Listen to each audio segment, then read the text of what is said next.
Alright, so tonally, let me explain that briefly. There is a one chord, it's a major chord. So tonally is an A flat major. Charlie Parker starts with a trill that moves through the major 7 to the root, and then with some movement, chromatic movement, lands on the 7 on the next chord, which is F7. Now F7 is the 5 of 2. So we go, right?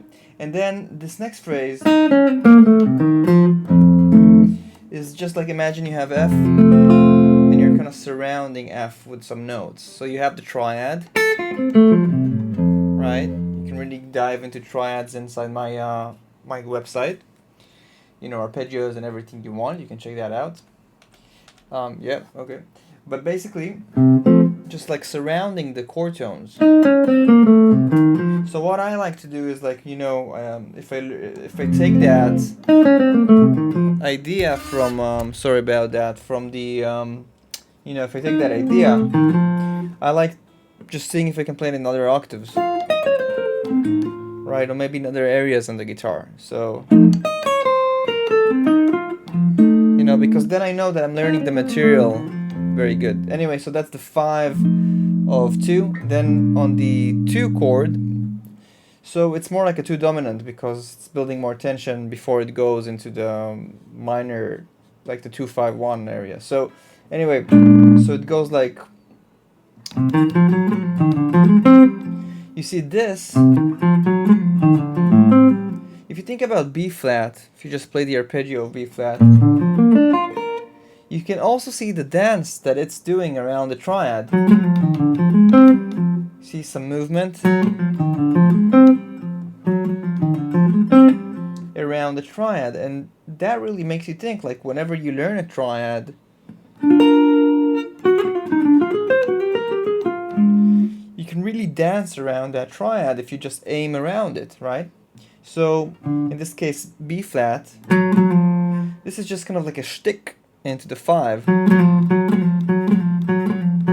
and then a small movement into the 3, right? So it's just like, you know, basically just like with some stuff, and then you add this, which is something Parker does again and again and again and again, which is just stacking thirds. So you go like 3, 5, 7, 9.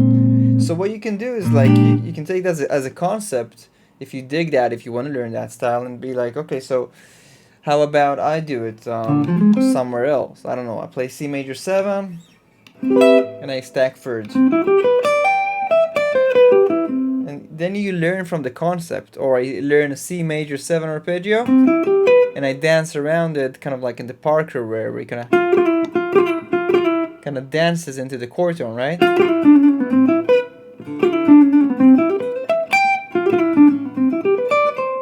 Now, you know, the more you do it, the more it becomes more of your style, right? You play those melodies, but it's very important to take the time to appreciate how they correspond with triads.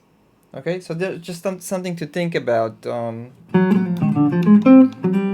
Then he resolves the 6 to the 5. You see, that's exactly, people ask me, why should I even bother practicing the fundamentals really hard? Like, why shouldn't I just learn the tunes? I mean, it's okay, but you will have a bigger knowledge compounding effect if you actually associate, from my experience, material like, you know, triads or arpeggios. If you associate, if you do the connection of how language is attached to them, right? So what I do, and the whole philosophy of the way I teach, is that I keep showing and insisting on the fundamentals, and that's exactly why I spent the last 4 years on this website that you can join in. And what I do is I keep associating language to it. So some people want to associate the jazz language or the bebop language, and that's great. But some people want to go with the fusion language, right? Or maybe some people go with the blues, or it doesn't really matter to me. It's just like, it's all kind of the same thing, and I keep associating materials like phrases or stuff I learn, even if it's more advanced stuff. You know, if it's more these kind of more modern sounds, I still see those. This is just around the pentatonic. And even a pentatonic scale I associate with a triad, because a pentatonic scale is just like a minor triad with 2 extra notes, right? What are they?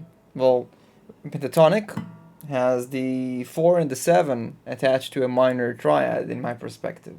Yes, there's the scale, but there's also what's going on around the fundamental element of harmony, which is triad, because that's how, I mean, basically, the second that you have a scale, it can be broken down into chords, right? Like you can take a scale and you can start breaking it into chords, right? C major, C, D minor, E minor, F, G, A minor, B diminished. If you're in melodic minor, you have another set of diatonic chords. So, long story short, people ask me why should they go through the Galactic Modern Guitar program on my website, and the answer is because I wish I had someone who organized everything for me in one spot instead of me just looking up everything or going to random teachers and trying to connect all the dots. So that was my expression of it's time to have a one place where you can just like go step by step and connect all the dots and associate language to them. So no matter what style you play, I encourage you to learn triads, arpeggios, scales, chromatics, approaches, and then learn your favorite music and ask yourself, I wonder how is that. Like, first of all, learn the chords, because otherwise you're trying to just make guesses. Okay, so you're learning your favorite solo, you're learning the chords around it, you're asking yourself, how is this associated with a triad? What is going on around the arpeggio here? Maybe it's just an arpeggio, right? With nothing going on around it, which is good. And then you can ask, if you want to take the extra step, you can ask, okay, so if that's a concept, right? For example, in the B flat there. So how about learning the concept and putting that input, those concepts, into other places on the fretboard? Because on the guitar, unlike a piano, once we learn something, even in the same key, we have so many ways to play it, right? So it's good to be able to play something you learn in a few ways. So when you flow on the guitar and you're here, that thing keeps flowing. You know, you don't need to go over here because you learned something over there or over there. It's just like one big flow. So that's my take on that.